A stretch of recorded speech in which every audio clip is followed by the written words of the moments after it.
લાલ પટેલે પણ વરસાદની જે પ્રમાણે આગાહી કરી છે બિગ વોલ પર ગ્રાફિક્સ પર નજર કરીશું કે અંબાલાલ પટેલની શું આગાહી છે। 24 કલાકમાં અમદાવાદ અને ગાંધીનગરમાં વરસાદની શક્યતા વ્યક્ત કરવામાં આવી છે। બંગાળના ઉપસાગરમાં વરસાદી સિસ્ટમ સક્રિય થઈ છે અને તેના કારણે જ સિસ્ટમ ગુજરાત તરફ 1 અને 2 દિવસમાં આવશે। આ આગાહી છે હવામાન નિષ્ણાંત અંબાલાલ પટેલની। 28, 29 અને 30 જુલાઈએ ભારે વરસાદની શક્યતા છે। મધ્ય ગુજરાતમાં ભારે વરસાદની સંભાવના વ્યક્ત કરવામાં આવી છે। ઓફશોર ટ્રફના કારણે દક્ષિણ ગુજરાતમાં ભારે વરસાદ પડી શકે છે। કચ્છ અને ઉત્તર ગુજરાતમાં પણ વરસાદની શક્યતા છે। હવામાન નિષ્ણાંત અંબાલાલ પટેલે આગાહી કરી છે।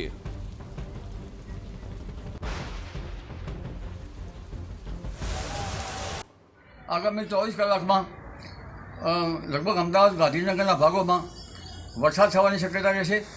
આ ઉપરાંત બંગાળના ઉપસાગરમાં જે સિસ્ટમ બની છે ઓરિસ્સા અને બંગાળના નેટવર્ક ભાગોમાં જેની ઊંચાઈ 7.6 કિલોમીટર લેવલમાં છે તે બોરું સર્ક્યુલેશન મધ્યપ્રદેશ સહિત ગુજરાત તરફ 1-2 દિવસમાં આવશે।